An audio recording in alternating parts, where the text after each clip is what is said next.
지금 우리나라 사회적으로 우려하는 게 뭐냐면은 울분과 분노를 가진 사람들이 점점 늘어나고 있다. 이런 진단이 많은 우려를 낳고 있습니다.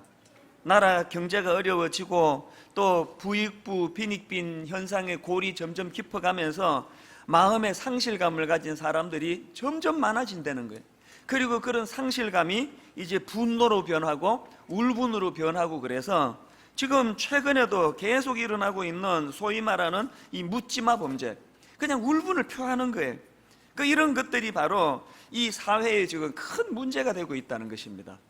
그래서 저는 그런 기사를 접할 때마다 바로 이런 상황에서 교회가 할 일이 뭔가, 교회의 역할이 뭔가, 그런 생각을 해보곤 합니다.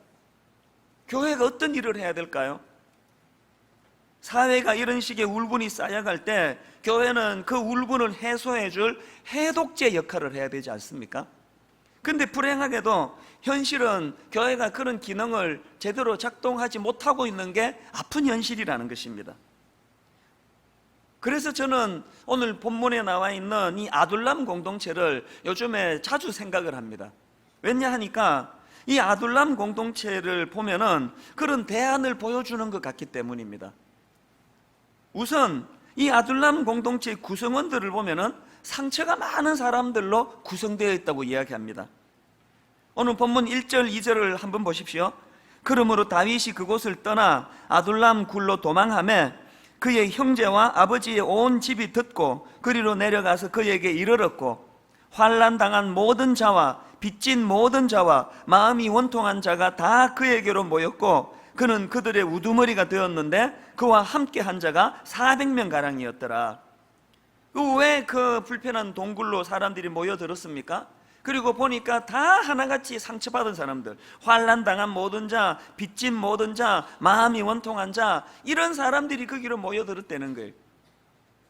이게 왜 이런 현상이 일어났나? 그 배경이 이렇습니다. 다윗 입장에서 지금 계속되는 사울왕의 그 살해 위협 속에서 견딜 수가 없어서 적진으로 뛰어듭니다. 블레셋에 있는 가드 땅으로 그렇게 피해가다가 거기서도 또 생명의 위협을 느껴가지고 이제 마지막으로 도망친 곳이 그게 바로 오늘 본문이 나오는 아둘람 동굴입니다. 그런데 그 소식을 전해 들었던 사람들이 하나 둘 이렇게 모여들기 시작하는데 400여 명이 모였습니다. 그런데 그렇게 모여든 사람들의 면면을 보니까 하나같이 환난당하고 억울하고 울분이 많고 상처가 많고 그런 사람들이 다 모여들더라는 거예요. 사실 그 사회에 잘 적응하고 그렇게 잘 산다면은 그 불편한 동굴로 모일 이유가 없지 않겠습니까? 그러니까 여러분 한번 생각해 보세요. 이 동굴이라는 환경 자체도 열악하기 그지없는데 상처받은 사람들이 눈만 뜨면 부대끼는 거예요. 제가 목회를 해보니까요, 이 상처가 참 위험합니다. 내가 상처받은 게 치유가 안 되면요, 그것이 또 다른 사람에게 상처 주는 독이 될 위험이 있더라고요. 여러분 이거 아셔야 돼요. 난 상처가 많아, 나는 억울해, 이런 생각을 갖고 계시면요, 자기도 모르게 부지불식간에 나도 누군가에게 상처 주기 쉬운 사람이 되었다는 걸 인식하셔야 됩니다. 그러니까 그 동굴이 하루도 조용할 날이 없었을 거예요. 그런데 제가 주목하는 것은요, 자료에 보니까 그처럼 상처 많고 문제 많은 사람들로 구성되었던 그 아둘람 공동체에서 훗날 다윗이 다스리는 통일 이스라엘의 핵심적인 인물들이 거기서 배출이 되었다는 거예요. 이게 제가 주목하고 있는 포인트예요. 아니 어떻게 그렇게 상처가 많고 문제가 많은 사람들로 구성된 아둘람 공동체가 그런 능력의 공동체로 탈바꿈될 수 있었나? 제가 이런 맥락에서 보니까요, 아둘람 공동체의 그 별명이 뭘까 생각해 보니까 치유의 공동체예요. 아둘람 공동체는 상처받은 사람들이 모여드는 공동체이기도 했지만 치유가 일어나고 잃어버린 꿈의 회복이 되고, 그래서 미래에 대한 소망을 심어주는 그런 공동체이지 않았을까? 제가 그것을 생각하니까 참 부러운 거예요. 왜 그러냐 하니까 오늘 우리가 목회하는 목사 입장에서도 그렇고 모든 성도님들에게 있어서 우리가 참 꿈꾸는 게 이거 아닙니까? 교회하고 아둘람 공동체의 공통점이 뭐냐 하니까 상처받은 사람이 많이 모인다는 공통점이 있습니다. 교회도요, 아픈 분이 많으세요. 상처가 많으세요. 여러분들이 저에게 그런 아픔을 눈물로 호소하고 계시거든요. 이게 공통점이라면 불행하게도 아둘람 공동체하고 오늘 현실의 교회하고의 차이점이 뭐냐면은, 불행하게도 아둘람 공동체와 같은 치유가 잘 안 일어난다는 거예요. 상처받은 사람이 모이기는 많이 모이는데 치유가 안 일어나니까 교회가 어떻게 어려움이 많아지겠냐는 것입니다. 그러면 왜 치유가 잘 안 되느냐? 제가 이것을 생각하다가 참 인정하고 싶지 않지만 제가 인정하지 않을 수 없는 건, 이렇게 교회 안에 상처받은 사람들이 치유가 잘 일어나지 않는 이 현상, 이게 바로 교회의 세속화의 증거다, 그런 생각이 드는 거예요. 여러분, 교회가 세속화가 되면은 영적인 능력이 나타나지 않습니다. 치유의 역사가 일어나지 않습니다. 그렇기 때문에 여러분, 교회의 세속화를 왜 두려워해야 하는지 아십니까? 교회가 세속화되면 세상 사람들이 비난을 해요. 손가락질을 해요. 그것도 무서운 일이지만 정말 교회가 두려워해야 되는 것은, 교회가 세속화가 되면 복음의 능력이 나타나지 않는다는, 능력이 나타나지 않으면 세상의 조롱거리가 될 수밖에 없다는 이야기예요. 그렇기 때문에 우리 모두가 다 분당 우리 교회는 치유의 공동체가 되기를 꿈꾸며 기도해야 됩니다. 그리고 그 치유의 공동체가 되기 위하여 우리 교회 안에 세속화된 모습은 없나? 목사 안에 변질된 모습은 없나? 성도들 안에 세속화의 물결이 넘쳐나고 있지는 않은가? 이걸 돌아보면서 자기 반성과 또 그렇게 자기 점검이 필요해요. 저는 사무엘상 19장에 나와 있는 참 그 에피소드 하나가 마음에 참 이게 의미가 있다고 생각하는데요. 자, 19절을 한번 보시겠습니까? 20절입니다. 사무엘상 19장 20절. 우리 한 목소리로 읽어보시겠습니다. 사울이 다윗을 잡으러 전령들을 보냈더니 그들이 선지자 무리가 예언하는 것과 사무엘이 그들의 수령으로 선 것을 볼 때에 하나님의 영이 사울의 전령들에게 임하매 그들도 예언을 한지라. 자, 이게 지금 무슨 내용인가 하면은, 지금 그 사악한 사울 왕이 사람을 보내가지고 다윗을 잡아와라. 그래서 이제 그 전령들이 라마나요시라는 곳으로 다윗을 잡으러 간 거예요. 그런데 그곳에서 그 사울의 전령들이 어떻게 바뀌어졌는가 하니까 20절에 있는 말씀 그대로예요. 하나님의 영이 사울의 전령들에게 임하매, 다시 말해가지고 그들이 그 라마나요 공동체에 발을 딛고 그 상황을 살펴보면서 그 안에 있으면서부터 그동안 사울의 영향력 아래 놓여있던 그들이 성령의 영향을 받기 시작한 거예요. 하나님의 영향을 받기 시작한 거예요. 더군다나 그 19장 20절에 보니까 그렇게 된 계기가 뭐냐 하니까, 그들이 선지자 무리가 예언하는 것과 사무엘이 그들의 수령으로 선 것을 뭐 할 때에? 볼 때에 그 공동체의 아름다운 모습을 보고 느끼고 경험하면서 그들이 사울의 영향력 아래에서 하나님의 영향력으로 바뀌어졌다는 거예요. 이게 너무나 저는 부럽습니다. 요즘에 제가 이 교회를 방문하다가 보면은 교회 문 입구에 이런 그 팻말을 적어 놓은 걸 심심찮게 봅니다. 이렇게 적혀 있더라고요. 신천지와 이단 종파의 출입을 금합니다. 그리고 그 다음에 또 무시무시한 한마디가 더 붙어 있어요. 출입 시 법적 조치하겠습니다. 오죽 성도들이 여러분 그런 그 교회 안에 침투해온 그런 이단의 영향을 많이 받으면 그런 극단적인 문구를 써놓겠냐고요. 그래서 제가 그걸 보면서 한편으로 이해가 되면서 한편으로 마음이 슬픈 거예요. 만약에 교회가 오늘 방금 말씀드렸던 이 사무엘상 19장에 나와 있는 이 라마나옅 공동체와 같아가지고 그들이 잘못된 신앙을 가지고 잘못된 지령을 받아가지고 이 교회를 무너뜨리려고 이단이 침투해 왔다 할지라도, 이 교회 안에서 너무나 아름다운 교회 공동체를 보고 예배의 영광을 누리고 그 심령이 변화가 되어서 내가 그동안 잘못 알고 있었구나, 그 변화가 일어나야 될 거 아니냐고요. 그게 안 일어나고 자꾸 이단의 영향을 받으니까 출입금지, 법적 조치. 그 언제 생각해? 그럼 그 사람들은 누가 구원하느냐는 거예요. 그래서 제가 생각하는 건 2단, 3단 욕할 거 하나도 없습니다. 오늘도 복음의 능력이 나타나지 않고 그 공동체를 들여다보고도 거기에 매력이라고는 하나도 없기 때문에 오히려 거꾸로 우리가 이단의 영향을 받고 있는 이 무기력한 교회의 현실, 이걸 가슴 아파해야 된다는 것입니다. 저는 막 그냥 신천지를 환영합니다 이렇게 써붙이고 싶지만 저도 자신이 없어요. 또 뭐 넘어가면 또 어떡하느냐는 거예요. 이게 바로 이게 교회의 변질 아니겠습니까?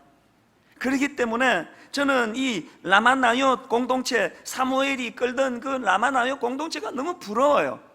제가 보니까 다윗이요, 이 라마나요 공동체에서 그 공동체의 아름다운 영적 파워를 그가 경험하고 누리고 있던 이 영향력이 훗날에 이제 오늘 본문에서와 같은 이 아름다운 아둘람 공동체를 세워나가는데 영향을 행사했다는 거예요. 이게 우리가 꿈꾸는 10년 프로젝트예요. 이제 올해 말부터 우리 교회 성도님들이 이 교회가 라마나요 공동체 같아서 여기에서 치유가 일어나고 여기서 변화가 일어나고 공동체의 아름다움을 많이 맛보신 분들이 이제 한국교회, 연약한 교회 곳곳으로 여러분들이 파송되어 가셔가지고 그곳에서 이 교회에서 누렸던 공동체의 기쁨을 전해주기를 원한다는 거예요. 그러니까요, 우리 교회가 지금 꿈꾸는 것은요, 교회를 뭐 해체하고 이런 게 아니고 제대로 된 교회를 해보자는 갈망이에요. 우리가 제대로 된 교회가 되지 않고는 누구를 섬기고 누구를 도우겠습니까? 이 안에서도 그렇게 그냥 문제 일으키다가 그 남의 교회 가서 그 문제나 일으키는 성도가 되면 어떡하시려고요? 그러니까 이 교회에서 문제가 있다 싶은 분은 딴 교회 절대 가시면 안 됩니다. 그 남의 교회 힘들게 하시면 안 돼요. 내가 치유를 받아야 돼.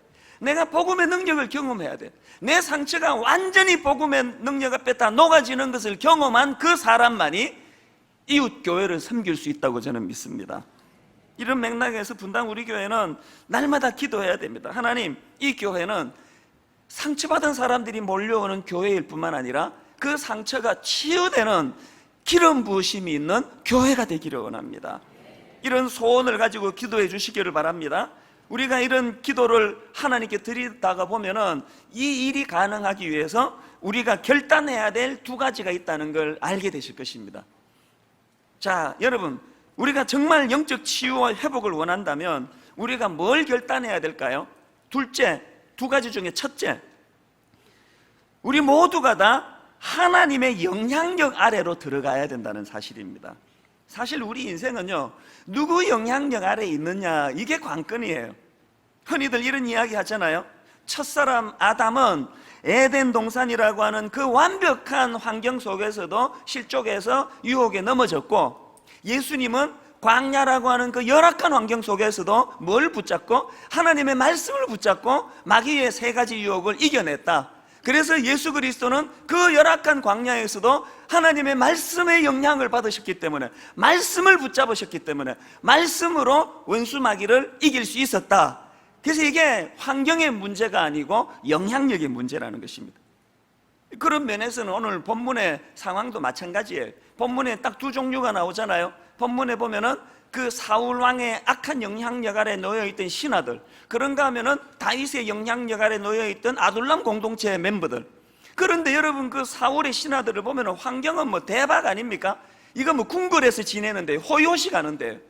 그런데 오랜 시간이 지나고 나니까 그렇게 겉으로 환경이 좋아 보이는 곳에서 지내던 사울의 신하들은 패망의 수치의 길로 넘어졌고, 그렇게 열악한 아둘람 공동체에서 지내던 다윗 아래에 있던 그 사람들은 나중에 나라와 민족을 살리는 요직 인물이 배출됐다는 거예요. 결국은요, 환경이 아니고 결국은 뭐예요? 누구의 영향력 아래 놓여 있는가? 사실 생각해 보면 다윗만큼 상처가 많고 또 그 어려움을 많이 겪은 사람이 또 있겠습니까? 저는 간혹 이런 좀 웃기는 생각을 해봐요. 다윗이 그때요, 골리앗에게 덤빌 때 이제 물맷돌을 집에다 두고 온 거예요. 그래서 막 덤벼봐라고 막 소리 지르고 이제 막 물맷돌을 찾으니까 없네 이게. 그래가지고 그날 막 돼지게 맞고 이빨 다 나가고 갈비띠 7장 나가고 골리앗한테 막 작은 집 밟혀가지고 전치 50주 온 몸에 그냥 혼수 상태에 빠져서 다 죽었다가 기적같이 살아났다고 치자고요. 그러면요, 다윗 팔자는 그때부터 죽을 때까지 폈을 거예요. 사울 왕이 세상에 이 고마운 다윗, 나 때문에 전치 50주 갈비 7대 나가고 이렇게 고마운 사람이 어딨냐 그러면서 막 그냥 호요시각했을 거예요. 근데 다윗이 잘못한 거라고는 그때 골리앗을 이긴 죄밖에 없잖아요. 골리앗을 물리치고 사울 왕을 구해준 죄밖에 없잖아요. 그것 때문에 이렇게 지금 살해 위협 협박 속에서 그렇게 살아가는 그게 다윗이에요. 이게 얼마나 모순이에요. 근데 여러분, 세상은 이런 모순이 실존하고 있다는 거예요. 회사 살리려고 애썼다가 상처받는 분들이 생각보다 많더라고요. 세상은요, 이 못된 사울왕이 버티고 있는 것과 같아요. 교회는 안 그런 줄 아세요? 제가 이제 미국 생활을 정리하고 한국의 어리버리한 신학대학원 이제 신입생으로 들어갔더니 그 선배들이 기숙사에서 이렇게 그 처세술을 가르쳐 주더라고요. 교회에서 생존하는 법. 그러면서 이제 뭐 여러 가지를 가르쳐 주는데 그 중에 하나가 굉장히 중요한 처세술인데요. 이제 교육 전사들이 이제 간혹 그 수요 예배나 새벽 기도를 뭐 1년에 한두 번 맡을 때가 있을 때 지침 1. 설교를 죽 써서도 안 된다는 거예요. 더 중요한 거 2. 설교를 너무 잘했어도 안 된다는 거예요. 해설이 기가 막혀요.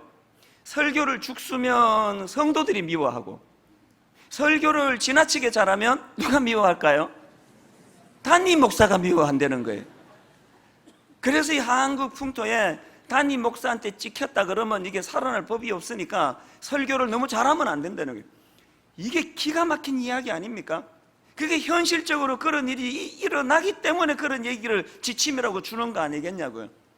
교회가 이 정도면은요, 오늘 이 악한 세상에서는 얼마나 불의한 일이 많겠냐고요. 정의가 다 죽고 골리앗에게 짓밟히면은 박수받고 격려받고, 나라를 구하고 골리앗을 이기면 그것 때문에 죽이려고 달려드는 그게 오늘 이 세상이라는 거예요. 오죽하면은 정의란 무엇인가 막 이런 책이 날개도 친 듯 팔리겠냐고요. 읽지도 않을 거면서. 그게 현실이에요. 이게 현실. 그렇기 때문에 우리 모두가 다 이런 악한 세상에서, 이런 불의한 세상에서는 상처를 피할 길이 없습니다. 설교를 못해도 상처받고 잘해도 상처받고, 이게 현실이에요. 이게 현실. 저는 우리 교회 모든 교역자들이 이 충고를 받아가지고 설교를 너무 잘하지 않으려고 애쓰는 그런 우리 교역자가 아무도 없기를 주님 이름으로 축원합니다. 뭐 축원이고 뭐고 니만 잘하면 돼, 그거 아닙니까? 저만 그거 보고 불이익 안 주면 될 거 아니에요. 그래서 제가 이런 상황을 보면서 참 다윗은 그런 불의한 세상 구덩이 속에 뒹굴면서 어떻게 그렇게 상처를 받지 않을 수 있었나, 제가요 이 문제를 해결한 묵상하는 시간이 있습니다. 어느 날 제가 성경을 묵상하다가 시편 62편을 묵상하는데 거기에 너무나 중요한 그 깨달음을 제게 발견하게 주는 구절이 있습니다. 5절을 한번 보시기 바랍니다. 나의 영혼아 잠잠히 하나님만 바라라, 무릇 나의 소망이 그로부터 나오는도다. 이것도 다윗이 쓴 시인데요, 다윗이 지금 이런 고백을 하는 그 배경이 어떤가 보니까 절망적이에요. 이 시편 62편은요 다윗이 압살롬의 쿠데타로 왕권을 빼앗긴 후에 쓴 시대입니다. 압살롬이 누굽니까? 다윗의 아들 아닙니까? 세상에 자기 아들에게 쿠데타를 당해가지고 왕권을 빼앗긴 비참한 상황이에요. 그 상황 속에서 다윗이 뭐라고 노래합니까? 나의 영혼아 잠잠히 뭐 하라고요? 하나님만 바라라, 무릇 나의 소망이 그로부터 나오는도다. 다윗이 그 절망 구덩이 속에서도 일어날 용기가 생기고 회복할 수 있는 힘이 생겼던 것은 그 악한 사울이 변하기를 기다려서 그런 거 아니에요. 그 못된 아들 압살롬이 회개하기를 기다려서가 아니고 그 상황 속에서도 하나님만 바라보는 거예요. 하나님이 내게 소망이 되신다는 거예요. 실제로 그것이 다윗을 회복하게 하는 능력이 되더라는 것입니다. 그래서 옛날 어른들이 그 눈물로 부르시던 그 찬양 아시잖아요.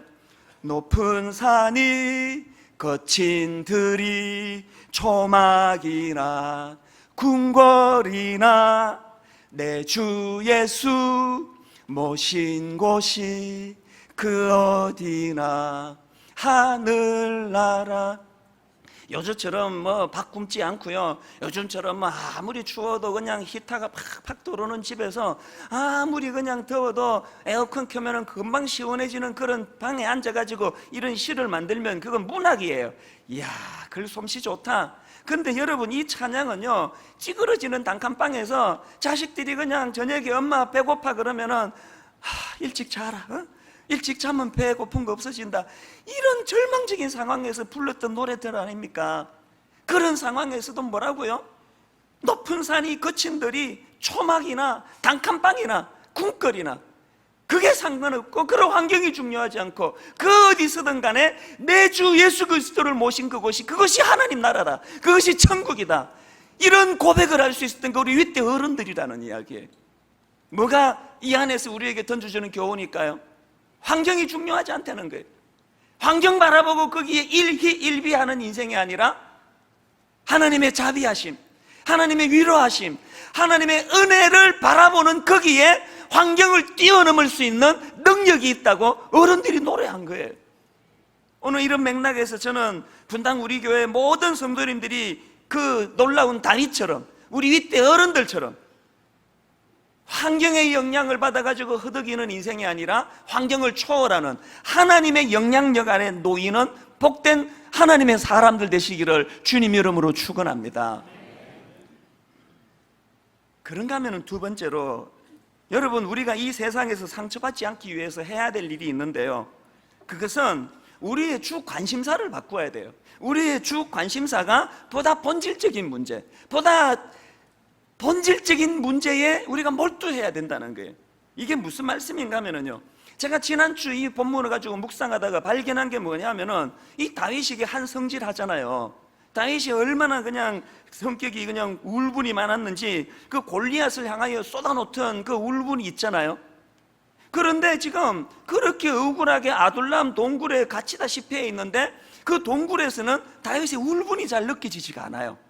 자, 다윗의 울분은 한번 느껴보시겠습니까? 골리앗을 향한 그 울분이요, 사무엘상 17장 26절 우리 한 목소리로 읽으실 때 좀 이렇게 그 감정이입해가지고 다윗의 울분을 느끼면서 읽으시면 좋겠습니다. 자, 같이 읽어볼게요. 시작. 다윗이 곁에 서 있는 사람에게 말하여 이르되, 이 블레셋 사람을 죽여 이스라엘의 치욕을 제거하는 사람에게는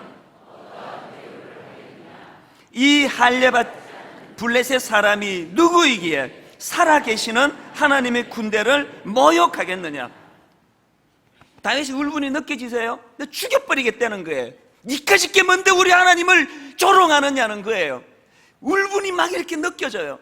그 울분이라는 건, 이 감정은 굉장한 에너지를 만들어내는 게요, 제가 옛날에 대학교 다닐 때 보니까 그렇게 유순하고 내성적이고 온순한 이런 여학생이요, 민주화 운동에 대해서, 오공에 대해서 분노를 가지고 울분이 이게 결집되니까요, 그 겁 많은 여학생이 옥상에 올라가더니 온 몸에 신나를 뿌리고 불을 붙여서 뛰어내려서 투신할 만큼의 그런 에너지가 거기에 폭발하더라고요.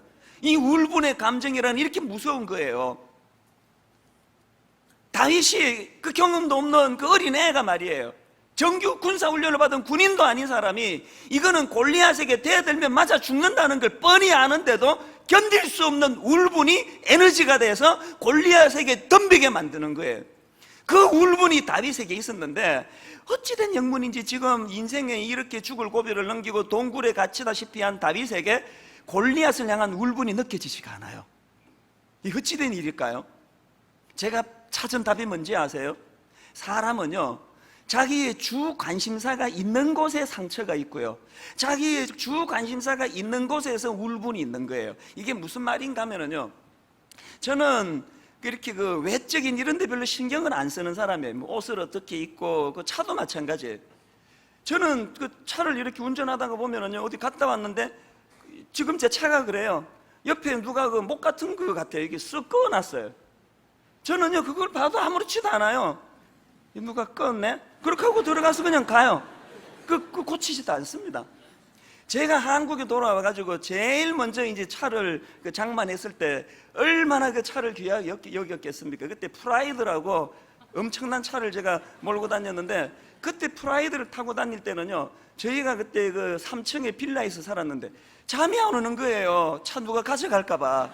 그래서 가다가 또 넘어서 또 창문으로 있네. 그리고 또 들어가 누워 있으면 이게 자꾸 누가 훔쳐갈 것 같고 그렇게 불안한데요. 그런 아끼는 차인데요. 그 프라이드를 제가 뽑아가지고 보름인가 만에 앞에를 이렇게 꽉 들이받아가지고 다 찌그러졌어요. 근데 놀랍게도요, 거의 10년 가까이 그 차를 타면서 그 나중에 남 줄 때까지 안 고쳤잖아요, 그걸. 그렇게 하고 타고 다녔어요. 나중에는 녹이 쓸어가지고 막 거기에 막 그냥 모양이 이상해지고 보는 사람마다 이거 좀 어떻게 펴봐라 그러는데 관심이 거기에 없어요. 뭐 찌그러지면 어떠냐, 엔진만 좋으면 돼, 차만 나가면 되지. 그런 생각을 가지고 있는 저니까요, 누가 차를 들이받든지 뭐 못으로 껐든지 그것 때문에 상처는 안 받아요. 그러니까 여러분, 저를 괴롭히고 싶어하는 분에게 제가 살짝 충고하는데, 차 끌고 가지고는 소용없습니다. 그 아무 상관이 없어요. 그게 마음이 있는 그곳에 상처도 있는 거예요. 외모도 마찬가지예요. 전 어릴 때부터 뭐 누가 못생겼다 이런 말에는 상처가 없었어요. 뭐 너무 일찍 포기를 해서 그런지는 몰라도 뭐냥 못생겼다 그러고 얼굴이 크다 그지 손거울에 다 안 들어가지 뭐 그러고 하면은 그런 거에 상처가 안 돼요. 뭐 너는 들어갔냐? 그러고 끝내요. 또 그 들어가면 뭐가 좋은데? 그렇게 하고 끝내요. 외모에 마음이 안 담겨 있으니까 외모를 가지고는 상처가 없어요. 어떤 여학생은요, 너 못생겼다는 말에 자살을 한다는 거예요. 우리 마음이 머무는 그곳에 상처도 있는 거예요. 자, 그렇다면은 다윗이 골리앗을 향해서는 그 울분이 폭발을 하고 견딜 수 없는 마음의 그 울분으로 그에게 덤벼드는데, 자기가 불이익 당하는 것, 자기가 억울하게 지금 동굴 안에 들어가 있는 데 대해서는 상처가 안 보여요. 뭘 의미할까요?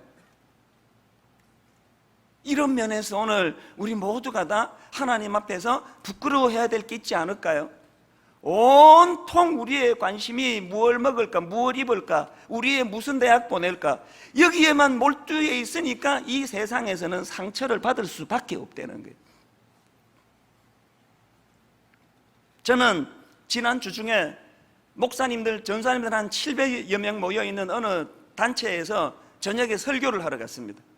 내가 좀 심했다 돌아오면서 내가 이게 정제가 안 된 언어를 많이 썼구나, 그렇게 마음이 좀 무거울 정도로 심한 말을 많이 했습니다. 마음에 울분이 있었던 것 같아요. 목사님들 지금 밥이 넘어가십니까? 목사님들 지금 잠이 와요? 지금 목사님들 335 지금 농담할 생각이 나시느냐고. 한국교회가 지금 이 지경이라는데, 한국교회가 이렇게 된 그 주범이 바로 우리라는데, 막 그걸 막 너무나 울분을 가지고 그 마음을 다 1시간 반 그렇게 쏟아놓고 왔습니다. 그 왜 그러냐 하니까요, 여러분, 그 칼린 지브란이라는 사람이 쓴 예언자라는 책이 있지 않습니까? 물론 그 책의 내용을 제가 다 인정하는 거 아니지만요, 책을 딱 펼쳤을 때 나오는 이 문구 하나가 제 마음을 후벼 팠습니다. 이런 내용이 있더라고요. 나는 태어날 때부터 심장에 화살을 꽂고 태어났나 보다. 빼려고 해도 아프고 가만히 두어도 아프다. 이 문구가 얼마나 저를 아프게 했는지 제가 트위터에다가 이런 글을 썼습니다. 이 시대 목회자로 살아가는 저의 아픔을 이것보다 더 잘 표현한 것을 보지 못했습니다. 아파요. 목사로 서 있는 것 자체가 아파요. 사실 저는요, 태어날 때부터는 이렇게 아프지 않았습니다. 저는 사춘기 때 명랑소년이었습니다. 잘 까불고 잘 웃기고 인기 많고, 이건 검증이 돼야 되겠지만 어디 가도 뭐 MP를 가든 어디 가든 그 찬수가 와야 되는데 그런 분위기 메이커였어요. 잘 놀았습니다. 친구 좋아하고 날마다 집에 데려다 재우고 아니면 내가 그 집에 가 자고 명랑소년이었다니까요. 그런데 여러분, 제가요, 목사 안수를 받는 그때부터 내 심장에 가슴에 화살이 하나 꽂혀 있어요. 마음이 행복하지가 않아요. 어떤 면에서는. 그럼에도 불구하고 복음으로 행복이 분명히 내 안에 있는 건 사실이지만 또 다른 내 마음 한편으로 화살이 꽂혀 있는 것 같이 불편해요. 이게 아파가지고요, 빼려고 해도 아프고요, 그냥 둬도 아파요. 개척 초기에 30몇 명이 모인 자그마한 교회 할 때도 아팠고요, 지금 2만 명 모이는 성도가 된 큰 교회에도 아파요. 제가요, 작은 교회 할 때는 아프다가 교회가 커지면서 아프지 않다면 저는 싹군이에요.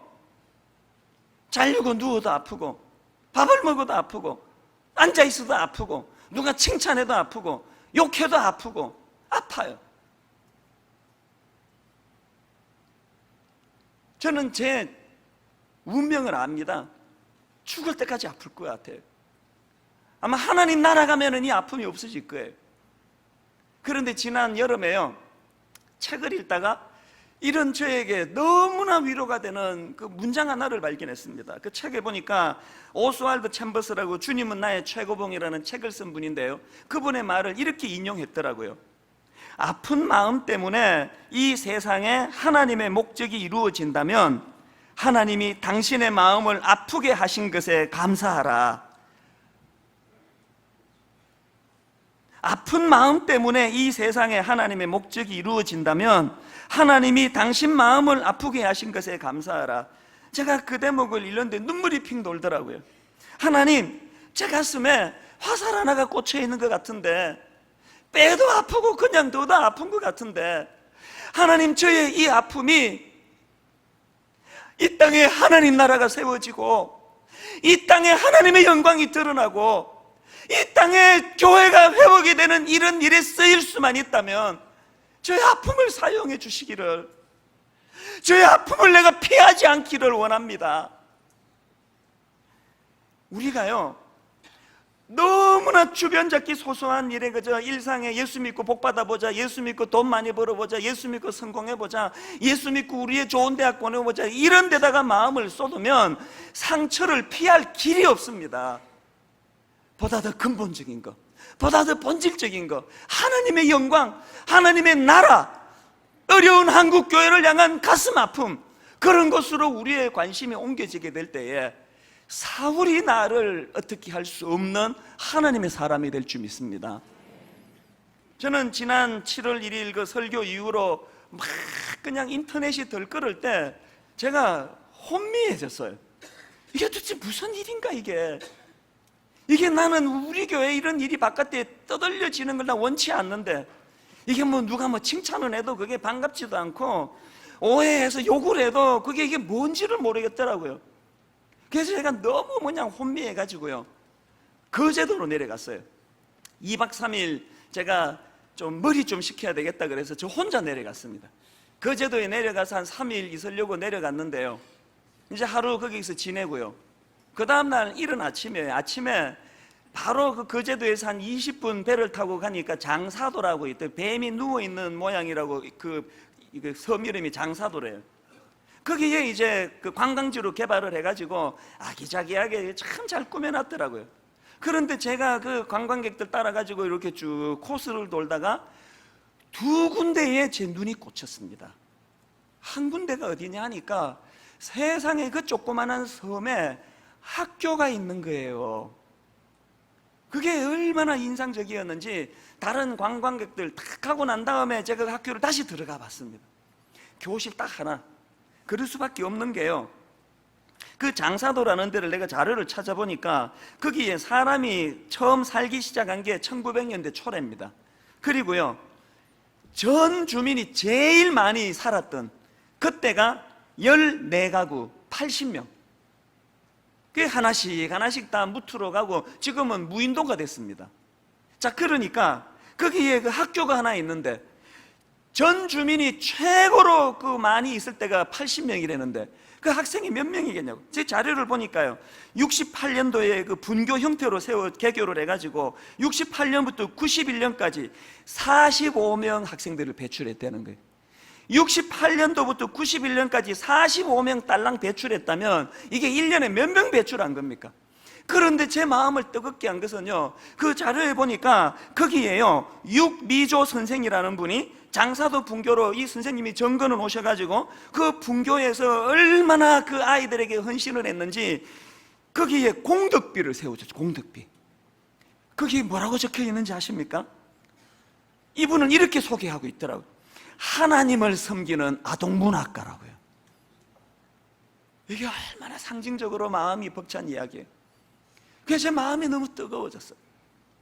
그러고는 맨 마지막 코스예요. 그게 맨 마지막에 또 제 걸음을 멈추게 만든 곳이 있는데, 세상에 거기 교회가 있었다는 거예요.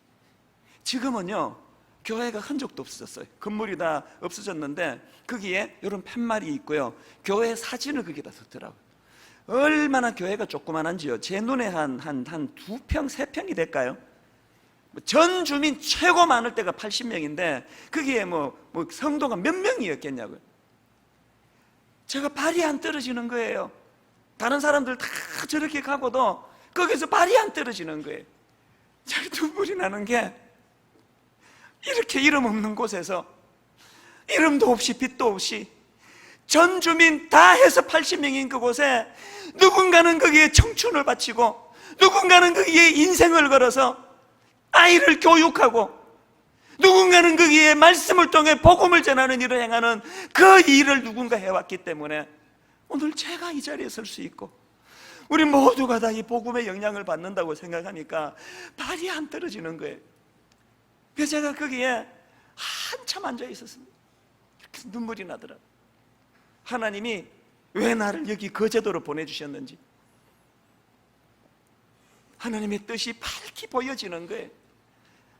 뜻하지 않게 세상이 이렇게 덜쑤셔진 이것은 다른 게 아니고 7월 1일 제가 선포했던 이 하나님 앞에서의 이 선포가 하나님이 너무 기뻐하시는 일이기 때문에 이것은 하나님이 쐐기를 박으시는 일이구나, 더 이상 이걸 내가 물러설 수 없도록 하나님이 굵은 쐐기를 박으시는 일이구나, 제가 그렇게 말씀을 깨달았어요. 용기가 생기더라고요. 그 이후로는요 누가 무슨 칭찬을 해도 눈에 들어오지 않고요, 누가 무슨 욕을 하든지 그게 상처가 안 되더라고요. 왜?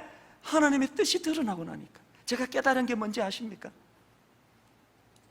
우리는 너무 주변, 제가 그날 그 장사로에 들렀다가요 거기서 이제 배를 타고 다시 그 거제도로 돌아와서 바로 어디로 간지 아세요? 숙소로 달려갔어요. 짐 챙겨가지고 그 자리에서 분당으로 돌아왔습니다. 2박 3일 제가 생각하고 치권까지 다 구입해놓고 왜 바로 돌아온지 아세요? 하나님 왜 여기 나 보내신지를 알게 됐으니 더 머물 이유가 없더라고요. 빨리 가야지, 할 일 많은 분당으로. 바로 그 자리에서 운전해서 분당에 왔는데 너무너무 가슴이 벅찬 거예요. 우리가요 누가 내 욕하나? 누가 이찬수 오해하나? 누가 분당 우리 교회 누가 욕하나? 이런 일에 몰두할 때 상처를 피할 길이 없어요. 눈을 높은 데 돌리고 하나님 나라를 생각하고 하나님 뜻을 생각하는 그곳에 사람이 내게 상처 줄 수 없는 걸 내가 깨닫게 된 거예요. 오늘 말씀을 저는 이렇게 마무리하려고 합니다. 여러분, 이 험한 악한 세상에서 우리가 상처를 피할 길이 없어요. 어떻게 해야 된다고요? 하나님의 영향력 아래로 들어가야 돼요. 세상의 영향력 아래 흔들리지 마시기 바랍니다. 그리고 너무나 사소한 내 관심사가 이 사소한 곳으로부터 하나님의 영광, 하나님의 나라, 이 땅의 교회의 회복, 이런 본질적인 곳으로 우리의 마음이 움직여질 때 사울이 주는 상처는 피하게 될 줄로 믿습니다. 오늘 이 말씀이 이 땅을 살아가는 저와 여러분 삶에 굉장히 중요한 지침이 되기를 주님 이름으로 축원합니다. 이 불의한 세상에 상처 없이 살 수 없습니다. 날마다 나를 괴롭히는 사울 왕이 날마다 내 주변을 어른거리고 있는데 하나님 오늘 주신 말씀이 내게 능력이 되게 하시고 오늘 주신 말씀이 내 삶의 지침이 되게 하여 주시옵소서. 원수가 날 향해 와도 쓰러지지 않겠노라는 선포가 우리의 삶 속에 날마다 선포되어지도록 함께하여 주시옵소서.